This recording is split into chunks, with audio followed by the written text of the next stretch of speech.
Hey everyone, what is going on? So, sorry there was no discussion video last week. I actually had recorded the audio, but I don't know, I just got too involved in Pokemon Go, so I really didn't have, I didn't really, put it together, whatnot, or edit it and do the video. So I do apologize for that, but we do have another discussion video. We're talking about next week's events. So let's just jump right into it, shall we? We're going in with a Mega Gardevoir. So there is a Mega Gardevoir competition. Pretty cool to have it back. Mega Gardevoir is not a good Mega. The Pokemon itself isn't that great. The regular Gardevoir, I mean, it does have Mind Zap if you skill swap it, which I guess is good, or decent. It used to be better than it is now, but, yeah, it's Pokemon's not great, but you should still definitely go for the Mega Stone, why not? You should definitely do at least one attempt. You could get other enhancements, of course, Mega Speed-Ups, raise max levels. If you have the Gardevoir right, you can go for a level up, so really no reason not to do this competition. I mean, even if I always recommend a full item attempt, but even if you don't want to do full items, just go into it without items. You'll pick up some reward, right? Even if you don't do that great. So, definitely play the competition, but as for the Mega, not the greatest Mega in the world. It has, like, one of those, like, sweeping abilities. It's really not great, but, you know, maybe if you're early on, you might get a little bit of use out of it. I don't know. But, so yeah, that is the competition. So, moving on, we have a Great Challenge. We're starting with the Great Challenges as usual. Landorus, Therian form. Now, this used to be one of the best Pokemon in the game, honestly. I mean, a ground type, super effective against 5 types, so really powerful. It has Risk Taker. It could now take, I think, like 10 raise max levels, so it could get really, really strong. Unfortunately, as I've said in the past, Risk Taker is outclassed. It doesn't mean this is a bad Pokemon. It's not bad. It's still good, and it would still definitely help you out, especially if you want to invest in it. But if you're an endgame player, or even a middle game player, if you have some of these shot abilities, you're probably going to overlook Landorus. You're probably not going to invest in it. Not really worth farming, in my opinion. So I would totally skip out on that one if I was to farm it. But I would still catch it if you don't have it for some reason, just because, as I said, it will help you in some of the main stages if you're having trouble. So it has a high attack power, so it's one that's totally worth going after, but I wouldn't farm it. But that is Landorus, so it is cool to have it back. And next up we have Winking Fennekin. Now Winking Fennekin has Pyre, so if you don't have a Pyre user, I guess this could come in handy, but you know, you probably have a Pyre user. I mean, even Torchic has Pyre, and that's early on in the main stages, right? So, I'm sure you have a Pyre one, but this is an easy stage anyway. This is, you know, one of those beginner stages, like all the starter Pokemon usually are. So, as I always say, catch it. It's an easy Pokemon. There's no reason not to catch it. It's one that you're not going to use, I don't think. You know, maybe if you're really, really early into the game, you could get some use out of it. But by now, if you're like mid-player or even a little bit into the game, you probably have some Pokemon that are better. Maybe you have another Pyre user that's better. You know, maybe you have Delphox, maybe you have Ho-Oh. I mean, but you know, if you don't have those, this could come in handy, I guess. But you know, most of us are not going to farm this one. I totally recommend not farming it. But you know, it's cool to have back anyway. I've always liked Fennekin. I've always been a fan, so I'm happy to have that back. So now we're moving on to probably what's the star of the week. We have Arachnoid. Now Arachnoid has shot out. It used to have a very low attack, 60, and it got up to 80, so it was really on the low side. But it could take 5 raise max levels now, so I mean, it's totally worth farming. I totally recommend it if you didn't farm it last time. I actually did farm it, so you know, I'm not going to obviously be able to do this one, but this is an excellent decision. Some of you, quite a bit of you, might not have this one, so if you want to go ahead and farm it, I totally recommend it. It's the best Pokemon of this week. I'm sure there's not going to be much of a disagreement. If you could beat it itemless, I think I remember it being a little bit annoying, the stage. I could be wrong. We'll have to see in next week's video. I do have videos of Arachnoid if you want to prepare and you want to go back and watch like some of the older videos, just get an idea of what the stage is like. But I do believe it was a little bit annoying to farm. But I don't think it's super difficult. We'll have to see. We'll have to see. But either way, it is the best Pokemon of next week, and it's one that you totally want to farm. By the way, if I seem like I'm out of breath, I was just exercising. So I do apologize for that. Probably shouldn't have jumped onto this immediately afterwards, but that's okay. Anyway, that is Arachnoid, and yeah, totally recommend it. At the very minimum, you have to pick it up, even if it's going to cost you some items. That's how good it is. So yeah, definitely pick that one up. So we're moving on. We're moving on to a shiny Gardevoir. Now, this used to be a gift. They gave it out during one period of time. So, you know, if you have it, really cool. It has Stabilize Plus Plus. I personally don't care for Stabilize or Stabilize Plus or Stabilize Plus Plus. I'm not saying it's bad. You know, it doesn't do as much damage as, like, some of the other abilities, like the shot abilities. It could come in handy, I guess. It's a Pokemon I would not farm. If you're going to prioritize anything, it's got to be the Arachnoid, in my opinion. I would probably go with Landorus even over this. I don't think it's super great.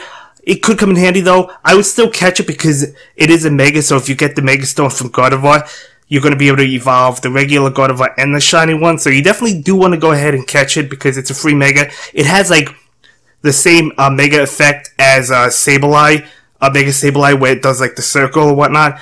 So, not the greatest Mega effect, but I guess it's not terrible. I mean, you could definitely use it. It does Mega Evolve relatively quick.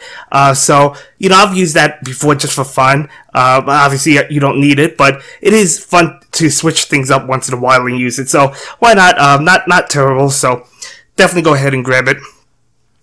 Okay, so, now we have Hitmonlee, and this is probably, I personally don't like this Pokemon. Some of you might actually get some use out of it. Some of you might use this. I remember when Hitmonchan was available before, some people did farm it. It does have Hyper Punch, but it could be skill swapped to, like, what was it? It's I can't think of the ability. Paralysis. I'm sorry, guys. I'll put the abilities on the screen. I know it's Paralysis.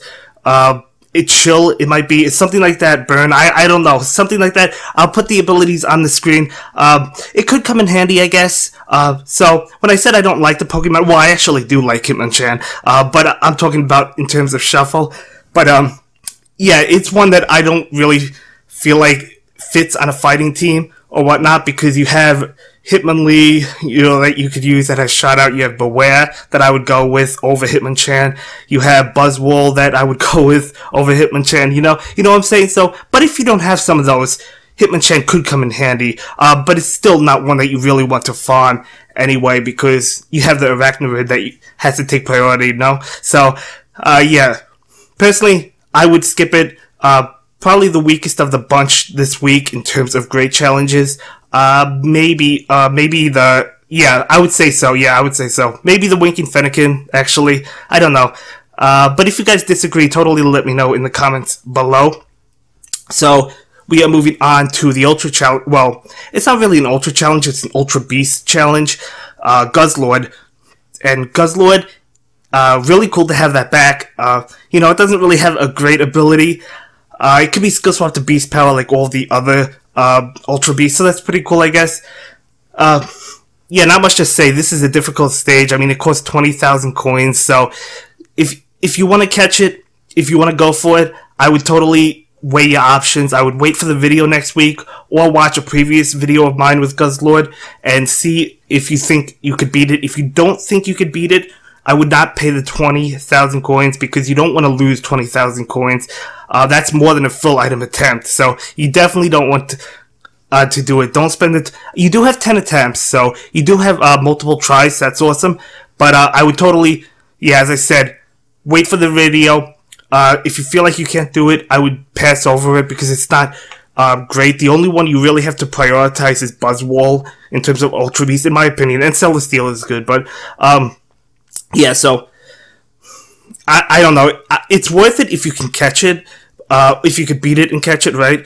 But you know, it's not worth it, obviously, if you can't beat it. So yeah, proceed with caution. I say that in every Ultra Beast challenge, basically every Ultra challenge. So yeah, so really cool to have it back, though. If you already do have it, is it worth the 5 experience booster large? Personally, for me, it isn't.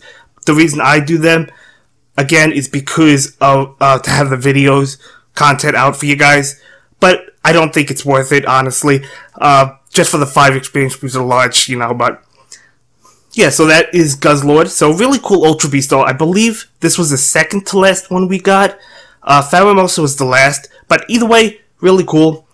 So, yeah, we'll move on from that. We're going into a Safari. Now, we have Sewaddle, Swadloon, Leafani, Winking Cottony, Winking Whimsicott, Winking Flabebe, Winking Floette, Winking Snubble, Cutie Fly, and Winking Chansey. Winking Chansey is actually new, so this is really cool. I'm sure it's really difficult to find. There's no doubt about it. I mean, all these new ones in the Safari that they've been adding, especially like the Winking variants, they're always difficult to find. So, you know, a little bit annoying. We do have the free 15 minutes, so that's probably what I'm going to do if I don't find Winking Chansey immediately. But we'll have to see. So there's probably a couple of that ones, probably Winking Snubble. Either way, Winking Chansey has up, up, up, and that's not a good ability, you know. It might as well go down, down, down, because none of us are going to use it. It's a normal type. But if you're a completionist, you're definitely going to go for Winking Chansey. And like all other Safaris, you know, I always say it, if you have not much going on this week, you could go into the Safari, use some of the hearts, and, you know, see if you can catch some of the Pokemon. Are they worth Great Balls?